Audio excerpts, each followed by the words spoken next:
morning, everyone. My name is Michelle, and I will be moderating today's panel for the Government of Alberta's Employment First initiative.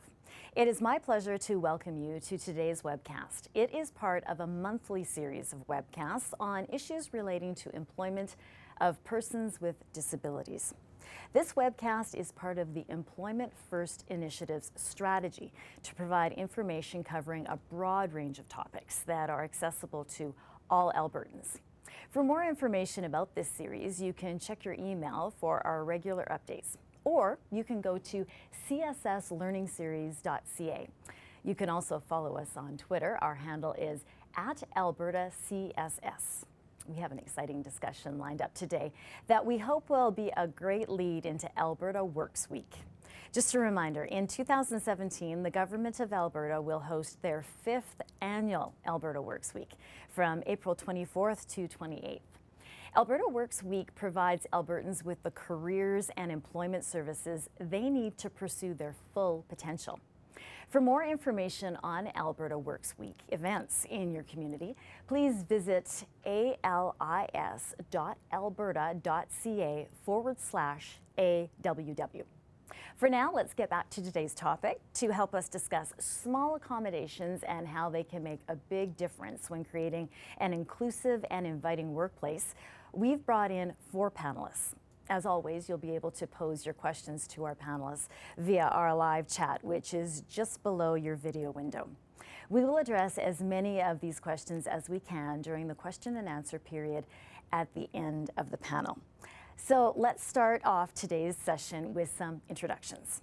Mark Farr is a disability diversity consultant at the City of Edmonton. His role is an important one. It is to educate city managers to focus on abilities instead of disabilities and create work experience opportunities within the City of Edmonton for individuals with disabilities. Francisco Lopez is operations manager for spud.ca here in Edmonton. He has a degree in business management and joined Spud shortly after arriving in Canada in March of 2016. Sandy Doucet is responsible for recruiting and hiring staff throughout British Columbia, Alberta, and Saskatchewan for the Clean Harbors Lodging Division as a training consultant. She has held executive positions where she has worked with organizations to employ and recruit persons with disabilities. Jon Garland is Employment Development Supervisor at Employabilities. He has 25 years of experience working with the Edmonton business community and individuals with disabilities and helping them secure employment and creating, of course, awareness of the ability of persons with disabilities. And Nicole is our online moderator. She'll pose your web chat questions to our panelists at the end of the session. Today's session is also being recorded, and the video will be posted on the CSS Learning Series webpage right after the live recording. So first of all, thank you very much for you all being here this morning. I want to start off with some introductions, get a little bit of background information, and we'll start with Mark. Can you tell us a little bit about what you do at the City of Edmonton? Yeah, thanks. So I'm the diversity recruitment consultant for people with disabilities at the City of Edmonton. So in a nutshell, that means that I essentially manage all of our programs and initiatives that try to bring more people with disabilities into our city workforce. So a couple of those initiatives, we've got our Abilities at Work recruitment program. So that is a program specifically designed to create customizable positions for people with intellectual disabilities. And that program has been running for about 4 years, and we've actually created over 35 positions for people with intellectual disabilities through that program. We have our Abilities in Action program, and that's a paid work experience program where people with developmental disabilities get a chance to go through a tiered training program to get experience cleaning our city buses. And then we also have Abilities Connect, which is our fairly recent employee resource network for people with disabilities. That's for employees with disabilities and their allies. And then beyond that, I also do a lot of education and consulting for hiring teams about disability awareness pieces. And then also anytime citizens are applying for positions, then I try to help them out to make sure that they get the best possible chance to be successful on their applications. Why is it so important that employers recognize that people with disabilities are valuable employees? Well, I think there's a lot of stigma and discrimination and kind of stereotypes when people are thinking about disabilities.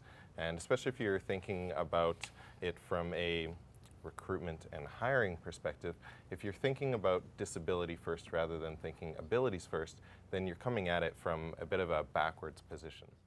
So, you know, if you're interviewing someone and you're thinking, all right, I'm going to find out what this person can do, then that's a good way of looking at trying to fill a position. If you're thinking disability first, then you might be going into it thinking, what can't this person do? And that's a really negative way of approaching an interview.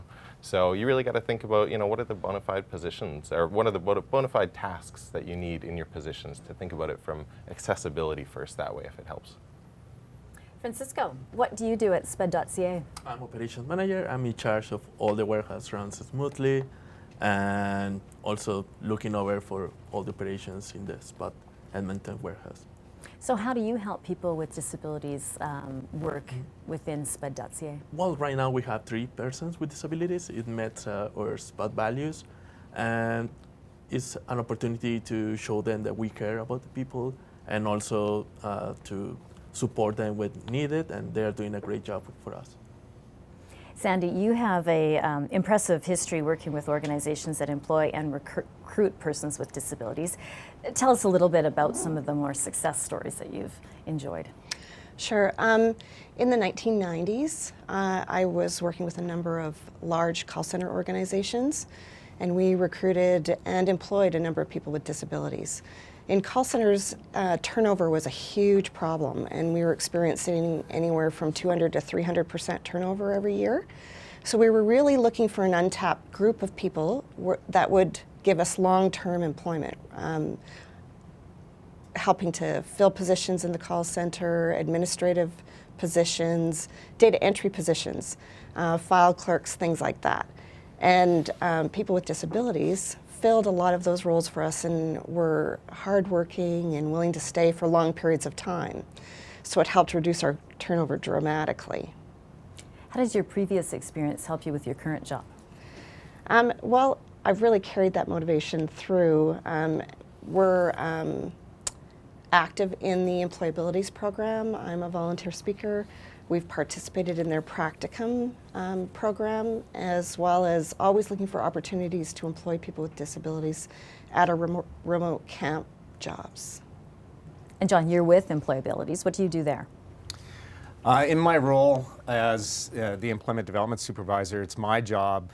It's sort of twofold. I work not only with the client to help them identify what kind of a employment target they're after. Is that a realistic target for them? What skills do they have for that job? What skills do they need to gain for the job? Where do we find those skills that they need to learn? Do you have to go to school, or can you learn them on the job?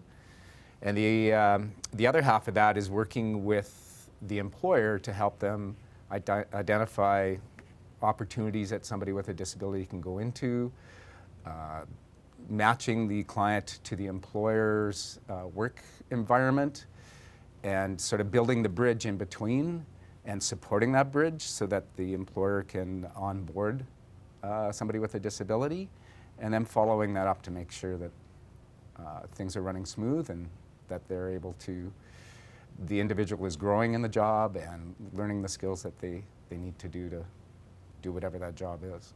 It's important to have that connection between the employer and the potential employee, and that's what you're establishing. We have a video now that's going to talk a little bit more about that. We'll play that video right now. Are you aware of what people with disabilities can do? I know how to teach others to master new skills. I know how to solve problems. I know how to make decisions. I know how to improve your bottom line. I am enthusiastic. I know how to work under pressure to keep things going when things are hard. I know how to produce results. I am quick and energetic. I know how to manage the office and get things done.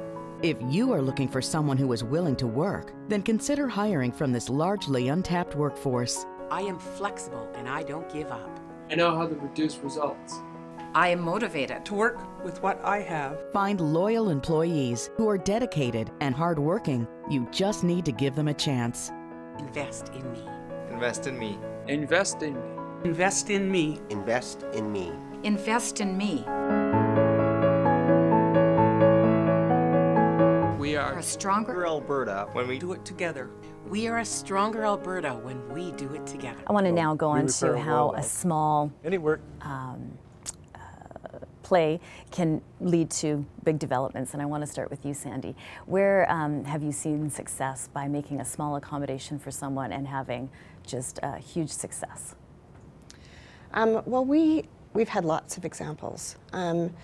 We've done things like buy bigger screens for people that have vision problems so that they're able to work through the software programs in call centers. We've bought special chairs for people who've had severe back injuries. We make sure that we have facilities that will accommodate wheelchair people. I think one of the most interesting ones that we did is we encountered a gentleman that had a brain tumor. So he had light sensitivities that would cause him seizures. So we accommodated that disability by having him work the night shift so that he stayed with us for 10 years. But it accommodated him and allowed him to function as any one of the other team members and be successful, and yet we're sensitive to his disability.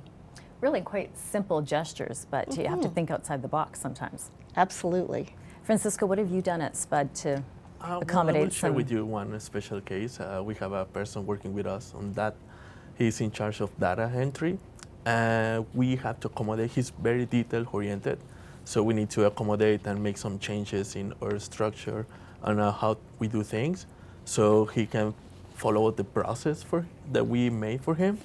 And we see a huge improvement in our inventory number, all the data entry that he does.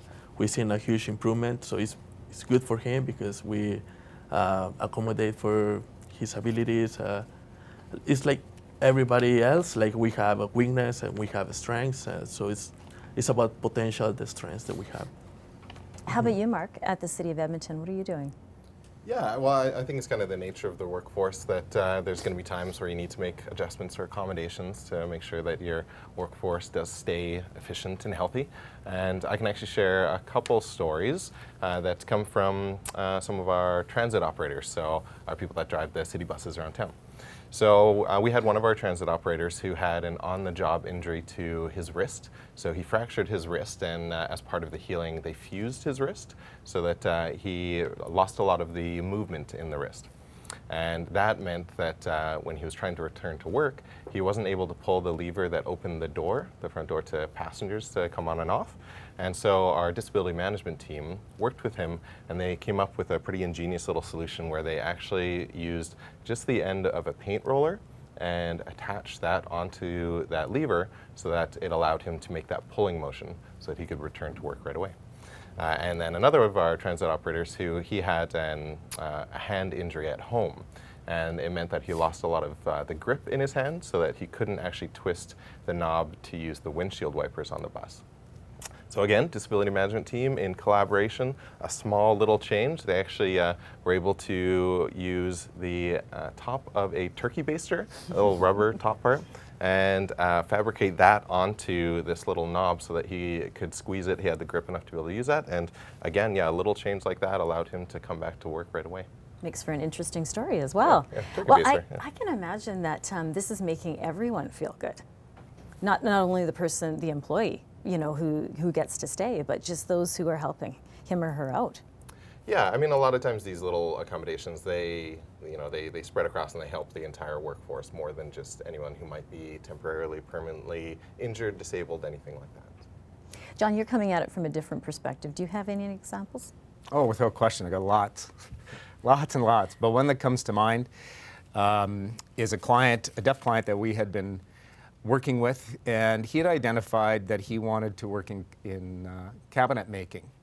So we were able to partner with an employer and put into place accommodations where we had hired an ASL interpreter and job coach that was able to assist in orientating and training this individual. We also were able to provide a technical accommodation in a handycom, as well as we did some basic ASL training with the supervisor and staff so that it improved their communication and they were able to communicate better with this gentleman. As well, we had put in a voice to text, because I guess they have make announcements. Well, this technology would come up on the gentleman's phone in the form of texts.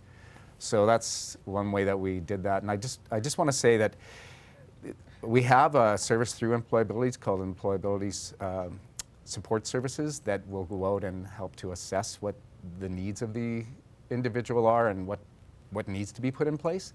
And then we do that and get it put in place in partnership with DRES, so the Disability Related Employment Supports through Alberta Works. So we wouldn't be able to do it without them. What kind of strategies do you give employers? In talking to employers and giving a strategy on what needs to be put into place is talk to the individual, bring them into the mix, let them tell you what they need on the job that's going to help them. One thing that they could be doing as well is looking at the job description. How do the tasks of the job fit with the skills of the individual? And are there certain parts of that job description that could be traded off with somebody else that could do those tasks and take away from that other individual and give to this one that tasks that they can do well? So instead of trying to fit somebody to this job that you have, look at the job and fit it to the individual. I want to shift now to the accommodations that you think, as employers, you think should be made but aren't being made in the workplace. Can I start with you, Sandy? That are not being made. I think it's as simple as sometimes people think that working with people with disabilities is going to be an ongoing bother, and they don't want to have to do anything extra, where that's not true. You don't have to change your whole way of working. Often it's just doing an initial setup for someone so that they can function like everyone else on the team, and then they're managed to the same standards as everyone else. What do you think, Francisco? Yeah, I agree, totally agree, because sometimes employers don't give a try because they don't have time to do proper training, because probably you will need to be patient, you will need to put more training to that person specifically. But also I think it's like what John was telling, like find the right potential of the people. Probably the job is not made for them, but you have another spot that you can shift around the people and make that position for them and be successful. The work ahead can really help long-term, can't it? Yeah, totally. Good preparation and working with the employee. Yeah. How about you, Mark? What do you think could be done out there? What do you think employers could be working on that they've maybe overlooked? Yeah, I mean, good answers from the other panelists so far on that. I think a big piece of it comes down to a lack of knowledge and a lack of awareness. A lot of employers may not have made accommodations before. They may have a kind of idea in their head about how much effort and cost an accommodation could be. So they may essentially kind of avoid going down the road of an accommodation because they're worried it's going to be too much of a hassle in terms of cost for their company or in order to implement it. So rather than realizing that a lot of times accommodations are small, simple, pretty cheap little changes that can be made to make someone working as part of their workforce so much better and more efficient. So to be fair though to the kind of mutual accountability piece, I think John was kind of talking about this a little bit too, but the idea that an employee that's coming in that needs an accommodation, they need to know the accommodation that they need as well in order to work best. So they kind of have to be the expert on their disability, right? To be able to explain to that employer how they're going to be able to work best. So rather than making the employer guess that way, then if they can be forward and create awareness for themselves, then that's going to be pretty helpful too. So we've got it's a complex issue though, right? You're going to have some people that for one reason or another might not be comfortable bringing that up. there's stigmas still around disabilities, and maybe they worry that if they bring up that they need an accommodation, they feel their job might be at risk. So, there's a lot of knowledge and awareness, I think, that can be upped for everyone involved. Sandy, how do you think you can encourage employees to talk about how they may need help and how they could be helped? I think it comes down to how you recruit, the kinds of questions that you ask during interviews, and understanding if there's anything that might limit their ability to be successful in the role. Because as employers, it's our responsibility to make sure that all employees are successful. And by setting each person up for success, then that just is beneficial to everybody involved in the whole program, right?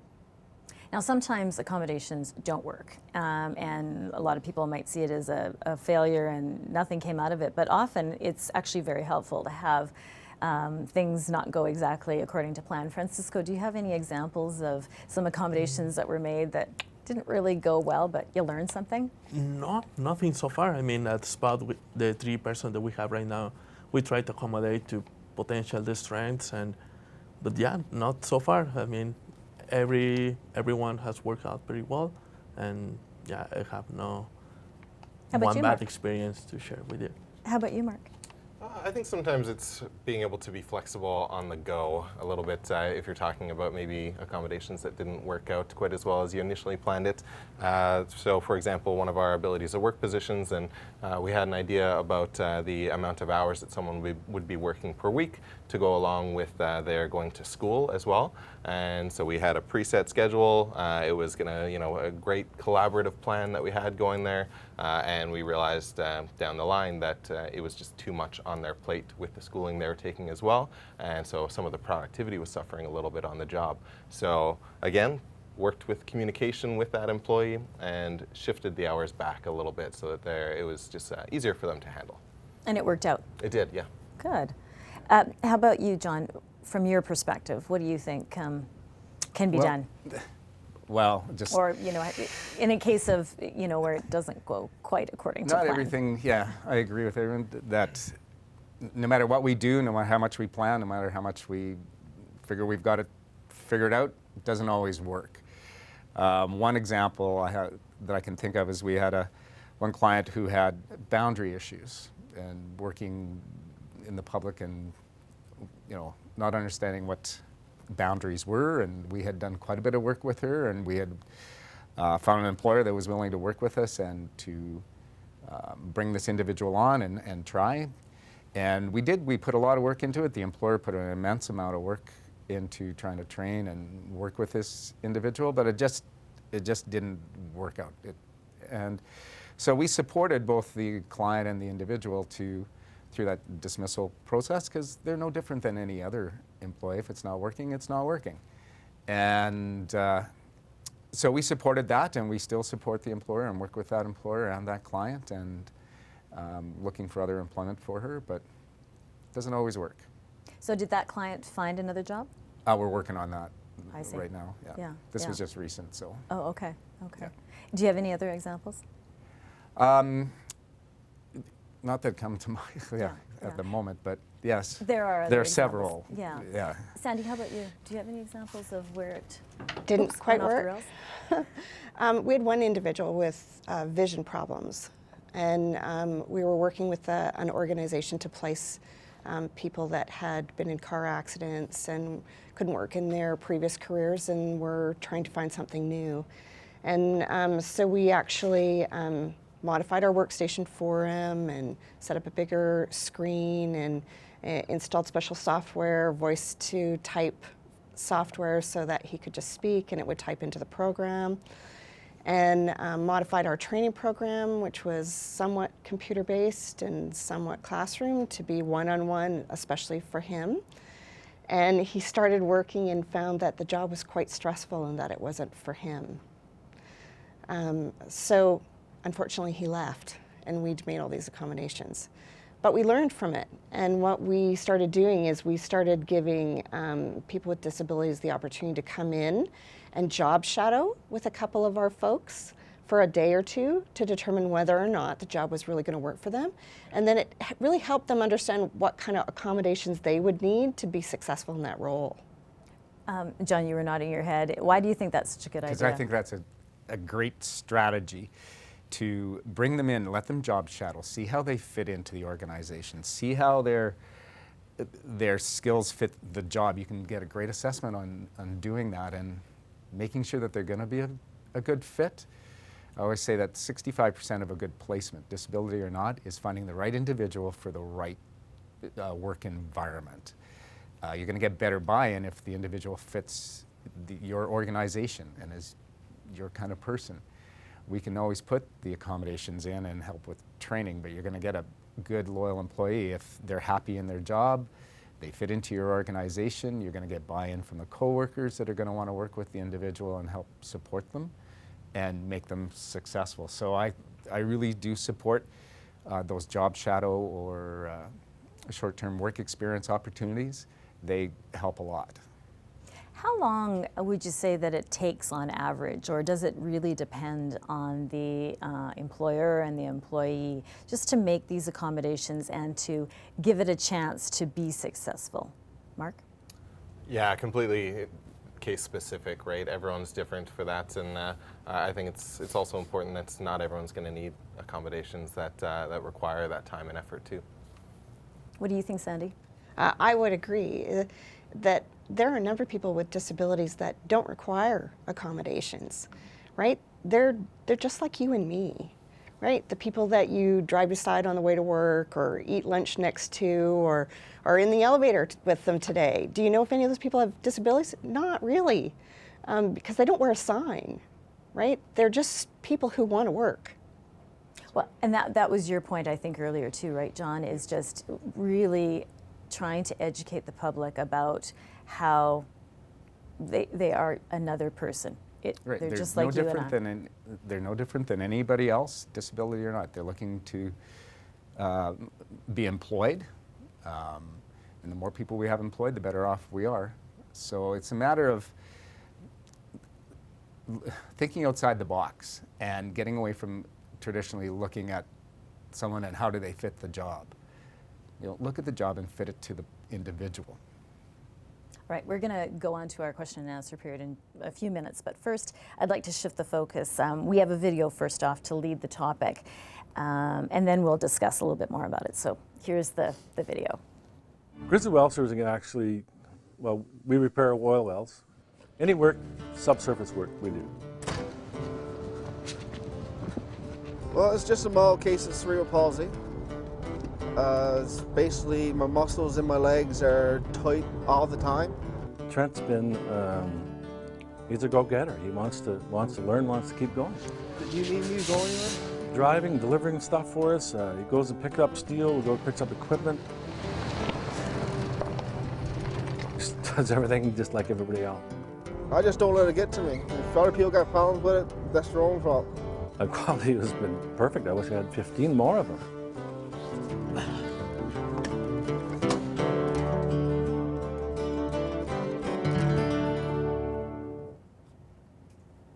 Okay, John, I'm going to start with you. Can you talk about the case that was shown in the video and tell us why it's so important? Because I think this employer clearly demonstrated what we've just been talking about, is looking at the individual and fitting the job to the individual. This person, he didn't let the disability get in the way, and the employer didn't let the disability get in the way. They just embraced it, worked with it, and helped this gentleman be successful in his job. And I think he's still successful at it. So it's a good example of how employers can think outside that box and do exactly what we've been saying, is look at the individual and how they fit into your organization and what tasks can they do well and fit those tasks to that individual. Sandy, if you look back on the last decade, how has the situation improved for employers and employees? I think for employees, everyone has raised the bar as far as looking for the right group of people that are going to come into their organization and be able to stay for a long time. Because it seems to be a lost art, the loyalty of an employee and how long they'll stay with you. So people are more open to looking at diverse groups to fill those needs, because we all know as employers that turnover is costly and painful to each of us. And if we can find people that come in and stay for a long time, then that's a huge advantage to both the employer and the employee. Francisco, what would you suggest? I would suggest that give it an opportunity to them, give it a chance. They are really hard workers, like you, myself. So I would say, like, give them a try, and you will see that it will help. Not only you are helping them, it's helping you to talking about the turnover. They are very loyal, very hard worker people. You've just had a lot of success at Spud with the 3 employees, and you're set to hire someone new. Tell me a little bit about how you're preparing. Oh, tomorrow we are having an interview with a deaf guy from Employabilities, and yeah, so we are preparing. We are bringing, I think, a coach. It's gonna be ASL interpreter. Is gonna be there. So yeah, and also we accommodate. We have a huge boards with sometimes we write the instructions for them what to do on the night shift. And yeah, so it's kind of the things that we do to accommodate and to make them feel better, but also it's like a win-win. So it's better for them because they can do the job properly, and it's good for us because at the very end, they're doing what we asked for. When you talk about win-win, it must be a win also for the colleagues of this employee who's just been hired, right? We find out like it opened the mind. The people, our coworkers, they are very more friendly. Like my other jobs, like we don't have any persons with disabilities, and now at Spot that we have people with disabilities, the people around is more friendly, more open-minded, so very helpful. So I think that's also a good environment for them. Can I just add to that? Of course. We're successful when we make good placements like that, and those coworkers have good experiences working with somebody with a disability, because then they take that message out into the community, into their lives, into their other things that they do, their volunteer and their schools that their kids go to, and they bring that positive message about disability out into the community. So it's really does expand it out when you're successful like that. Yeah, I'll add on it too as well. I think that's really great at Spud that now that you've hired a few people, you're seeing kind of that more engagement from your workforce too, right? Because there's a lot of stuff you hear about how diverse workforces. You've got more creativity, more engagement, but I think the biggest part that you need in order to make that happen is the inclusion, right? So if you're including everyone really well, then yeah, you're going to get those benefits. Yeah, it's great. Totally. Yeah. And that it's not a taboo, that a person with disabilities is more than willing to talk about their situation so that people become more comfortable with it. Because I think that exists in organizations who bring in their first person with disabilities is, oh, it's a taboo and we can't talk about it and they're different. Where if you actually give the person an opportunity to talk to their teammates and explain, all right, I might have challenges doing this, but I'm going to beat all of you guys in meeting the standards, right? And it's amazing how quickly everybody just clicks together and they make a great team. I would imagine that it makes everyone feel better. Yes. Just kind of relaxes the situation. It's important when you're onboarding or hiring somebody with a disability, bring that supervisor in that's going to be supervising them, because that's one of the most important people into that mix right from the beginning, so they understand who's coming in, what is the disability, how do we support this individual, so that they're able to take that onto the work floor and be supporting them. If you leave them out, they don't understand. And so you're kind of behind the 8 ball, but make sure everyone's involved. Mark, how else would you get the message out? To employers about accommodation? Yeah, actually to the general public, just about, you know what, this is actually a really great idea. This is cool to have people with disabilities at the workplace. Yeah, absolutely. I mean, it's a piece of just trying to, as John was saying, look at how to bring the right people into the right roles, right? So accommodations, people with disabilities, things like that. If you're thinking ability first, then you're going to be able to build a really strong workforce as well. So I think it's trying not to overcomplicate something either. We're already talking about how there's a lot of people with disabilities that don't need accommodations too, and for ones that do, just trying to be flexible in that mindset. Well, actually, let's talk a little bit more about that. When's an example, Sandy? Do you have an example of someone who just didn't need any accommodations and just really slid right in like every other employee? Sure. We've employed a number of people with epilepsy, and they look like everybody else. And other than they'll let their supervisor know that they have epilepsy in case there's something that happens, there isn't any accommodation. They sit down at the desk, they put the headset on, they answer calls just like everybody else.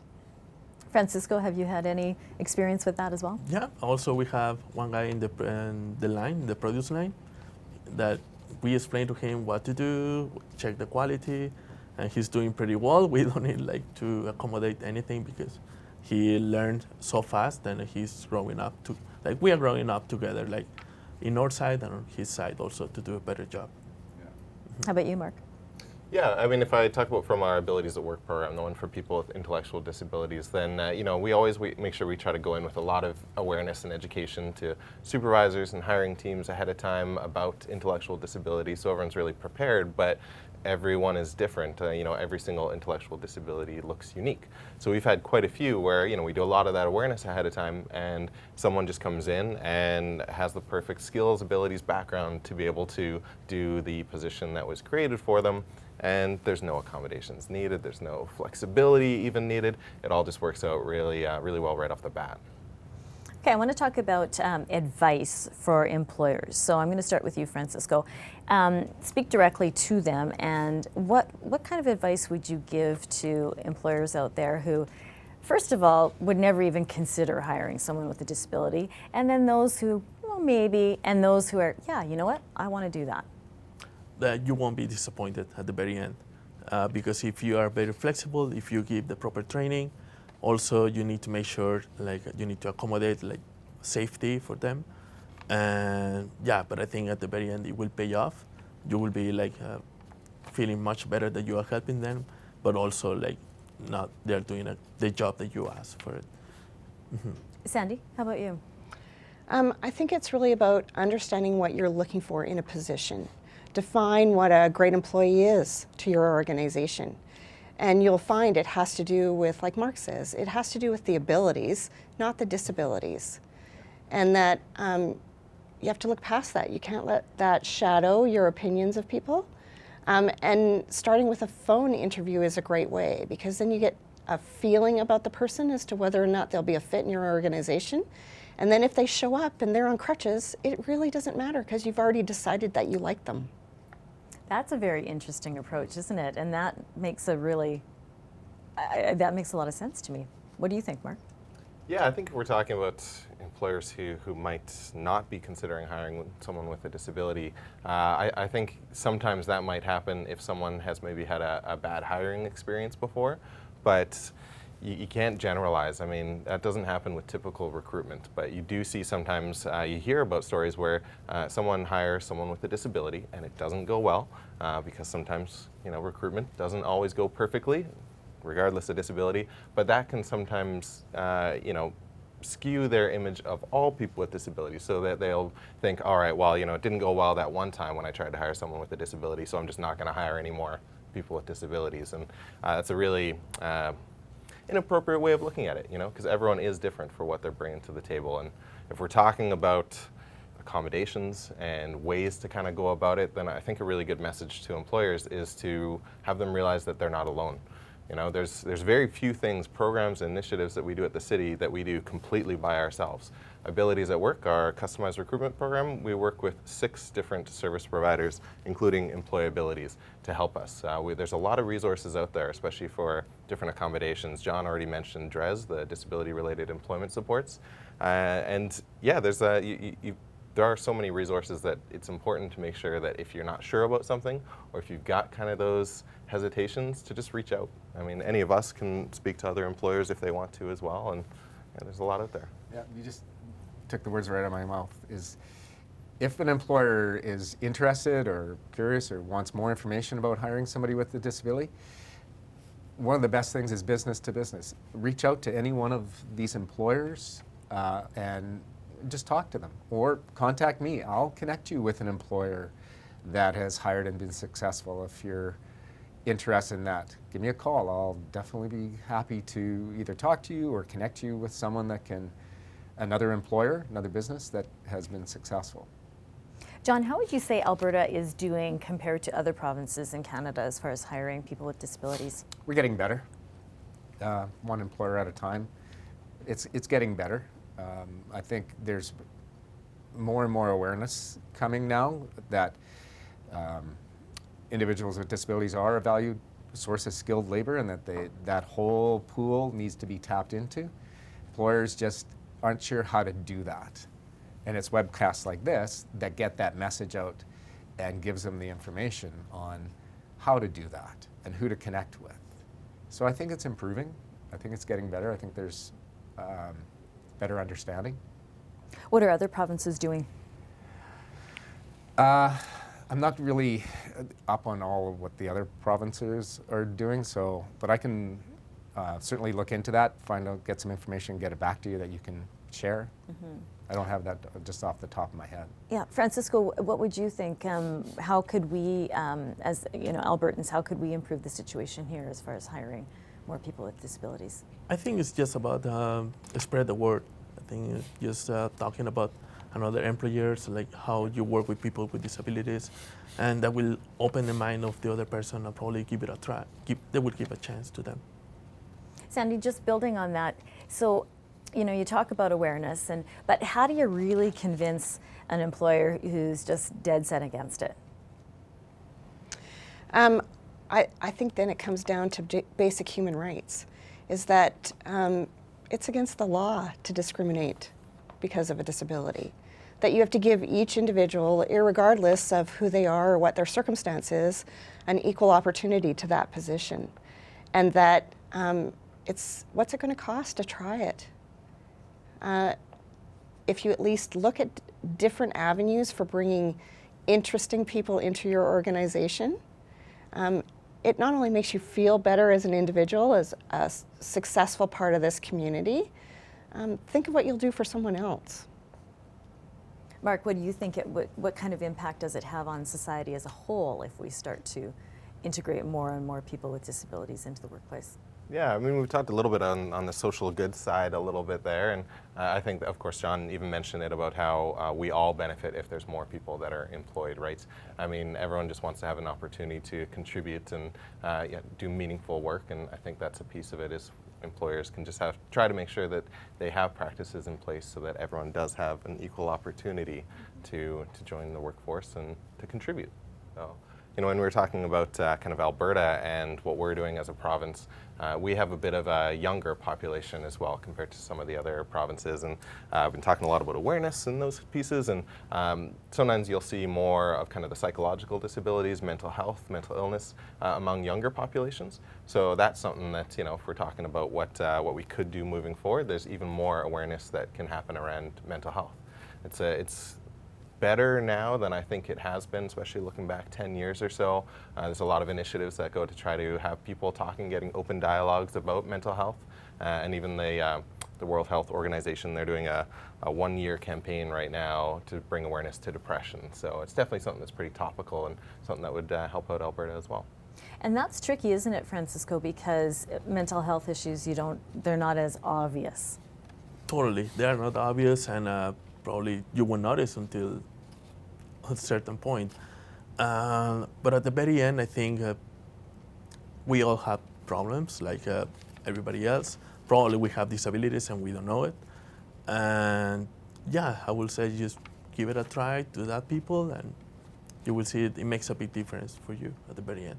John, just speak to that whole idea of mental health issues, because that is a really big issue that's really coming to the forefront now, and particularly with Justin Trudeau, and he's making it more of an issue. So how do you convince people to talk about it more?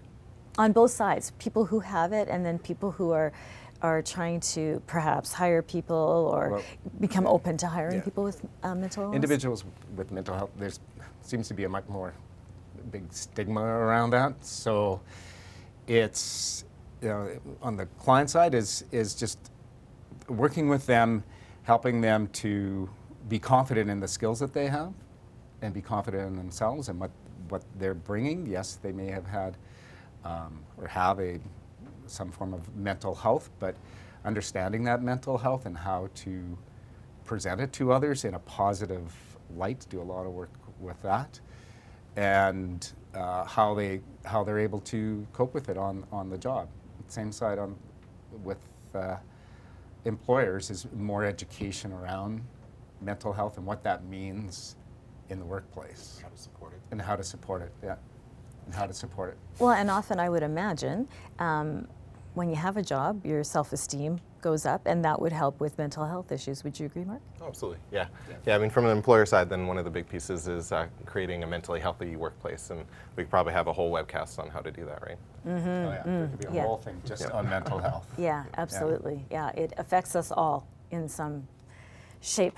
Okay, so we're going to go to the audience now. Nicole, do you have any questions for us? Yes, this question is from Lizzie. She had been an employee for about 17 years at a hospital, and then her MS started causing her physical problems and issues with peers. She's wondering where she could go for help when she's dealing with discrimination with these issues, besides just her union. John, can you speak to that? Well, I would say come down to employabilities and have a chat with us so that we can get a few more specifics to refer someone somewhere without having a little more specifics. That I'm not sure I want to, or I'd be able to do that. But if you come and talk to us, we have employment coaches at Employabilities who would be able to help guide you through that and give you some other resources and some supports. If you're going to be looking for employment, we can help in that area as well. Just feeding off of that, how big a problem, because I know, Sandy, you mentioned it earlier, how big a problem do you think discrimination is? I think it's really hard to quantify, simply because lots of people discriminate secretly, should I say, when they're going through a stack of resumes. If someone with disabilities puts at the top, I have epilepsy or cerebral palsy, are they looking at the rest of their skills, or are they just automatically putting them in the no pile? So I think it's a big secret. Like, people don't want to admit that they're discriminating against that person, or don't recognize it as discrimination when they move away from just looking at the abilities of an individual. What do you recommend, Mark, that people with disabilities do? Do they bring it up right off the bat?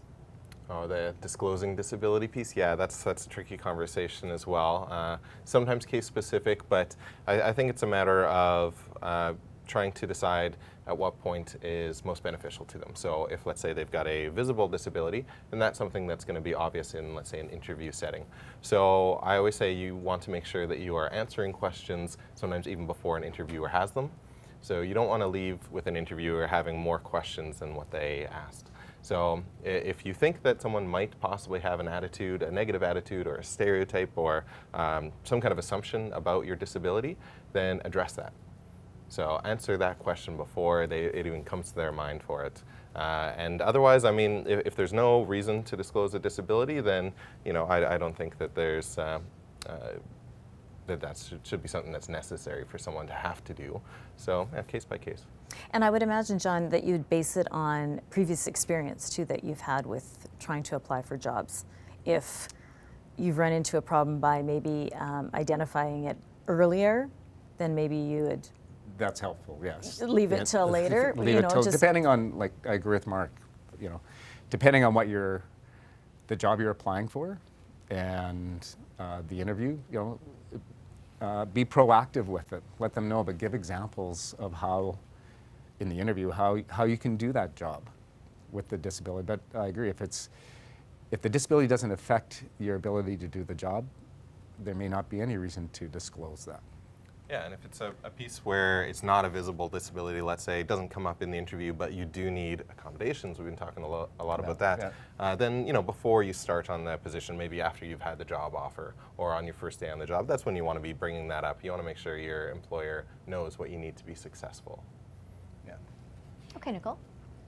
And from a couple people, they're wondering if there's any examples of accommodations that have been made for people with cognitive disabilities, such as FASD and nonverbal autism. Yeah, I mean, I can talk about, so the Abilities at Work program is specifically designed for people with intellectual disabilities, cognitive disabilities like that. So that's it goes outside of our typical recruitment process as a very intentional recruitment program for this population of people. And in that way, it's a very adaptive process where we have an idea of tasks for what are going to be involved for the position, and then we work with our service providers to bring forward candidates, and we have flexibility that are happening with the position based on those candidates as we're discussing, you know, what could be involved with the position or not, the flexibility around hours, and then when someone is actually selected for the position, there's even more kind of customization that works to really match the person to the job and vice versa. And we talk about moral support. What about financial support for companies who have to make accommodations? Well, that's where DRES comes in. There's that's a whole webcast too on DRES, but depending on the individual, DRES is attached to the individual going into the job, not the employer. So they're depending on what the need is, we'd have to have someone come in and do an assessment, find out what technology's needed. Then we can present that to DRES, see what funding is available for that. But employers are expected to pay for a portion of that, depending on what it is and what needs to be done. There's no real funding, I guess, that is attached to the employer for that. It's all attached to the individual, and if they need to have whatever kind of accommodation made, then that's something that DRES will look at and see what kind of funding they'll support that individual with. Sandy, in your experience, has it been costly to have accommodations for some clients? In most cases, not. And I think the way employers need to think about it is that if you have an employer today that gets in a car accident and they come back to work and you have to buy a keyboard tray because now they have to have their hands at a special position, do you think about that as an accommodation for that employee, or you do it to make them succeed? It's really in how you approach it, because it's not so much that you wouldn't do it for anybody else, right? You're going to get the right chair for the person who has a sore back, right? You're going to, for someone who's losing their hearing, right? You might get an amplifier on their phone. Those kinds of things you just automatically do because as people work for you for any length of time, right? Each person changes. And you just accommodate to make sure they're still successful. It's the same thing with people with disabilities. It's just sometimes it's the other way around, that you're having to do the accommodation before you actually have the person, or when you're just starting with the person. But often you're going to find that there are accommodations that you wouldn't be making in the future for any one of your existing employees. Francisco, how do you change the mindset of people employers who say that I don't really want to make accommodations? That is just too much hassle. Probably you will have the hassle with another guy, normal people. Like, you never know. So, as Sandy was mentioning, like we have one guy specific. He gets really anxious when there's some noises. So we accommodate. We provide earplugs.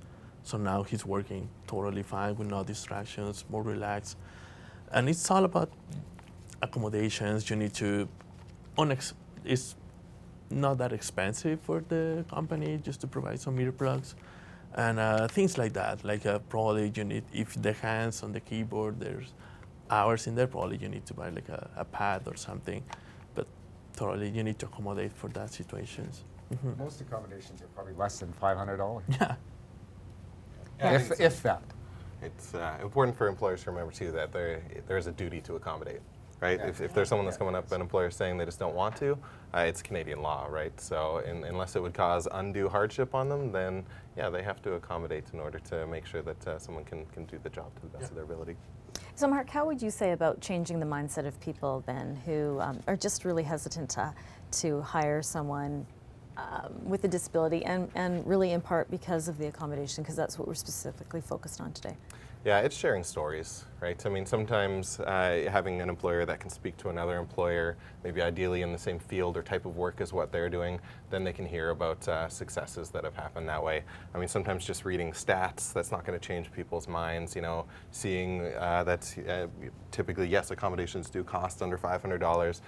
There's still going to be maybe all those attitudes and ideas in there, but the best way to break some of those down is to have them actually speak to peers, other employers. Yeah. So how did they accommodate it, and what was the cost? That's what things like this do. Yes. Is there any consideration amongst the business community in trying to get, and particular businesses who are already using disabled employees, to get together and share stories? Has there ever been a thought on doing that? There actually is an organization or a group already. It's called the Pan Disability Committee that I sit on, and that's exactly what we're trying to do, is build that business network of business connections for employers to be sharing their stories and sharing their successes and sharing their ways of accommodating and onboarding people with disabilities to get that message out. That's exactly what we're working on right now. And what's a timeline for that you think that we'll start to see some real development? Well, we've been working on it for about a year. Probably over the next maybe 4 months or something, we should have something happening. And they're looking to do the business champions. The business champions, yes. Thanks. Yeah. And what is you're that? on the committee too. I used to. Well, you were. And what is that? Go ahead. Well, it's, I mean, in Edmonton already, then, to be fair to what's already going on, there is the Edmonton Business Diversity Network. Yeah. So that's where, you know, a group of employers and other stakeholders kind of get together to discuss diversity as a whole.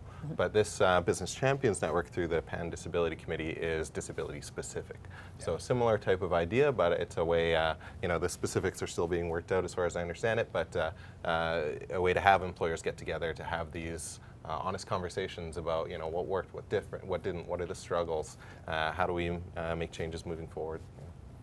Open dialogue. Yeah. Exactly. Right.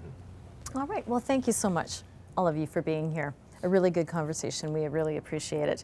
Of course, a big thank you to our guests, Mark, Francisco, Sandy, and John, for generously sharing your experience and insights with us.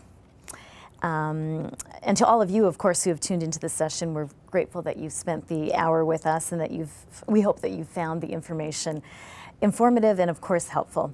As we mentioned in the opening, this webcast is part of the Government of Alberta's Community and Social Services Learning Series, which will be running around the same time each month through June of 2017. This series covers topics from the Employment First initiative, like the one that you saw today, but also has series developed by the Alberta Brain Injury Initiative, Fetal Alcohol Spectrum Disorder, and the Office of the Public Guardian and Trustee, which is also known as OPGT. To get some updates and registration information about each of the sessions, you can email us at hs.employmentfirst@gov.ab.ca and ask to be added to our mailing list. Also remember that next week, the Government of Alberta is hosting the 5th Annual Alberta Works Week from April 24th to the 28th. For events in your community, you can visit this website, alis.alberta.ca/AWW. As mentioned, today's webcast was recorded and the video will be posted online along with videos from all the previous webcasts. The video link will be sent out to all registrants in the near future, so you can see that as well. We encourage you to share this video with anyone you think may be interested to get the word out, of course. If you have any feedback about today's webcast, you can email us at hs.employmentfirst@gov.ab.ca. and let us know. We, of course, would love to hear your ideas. We hope to see you next month. Have a wonderful afternoon.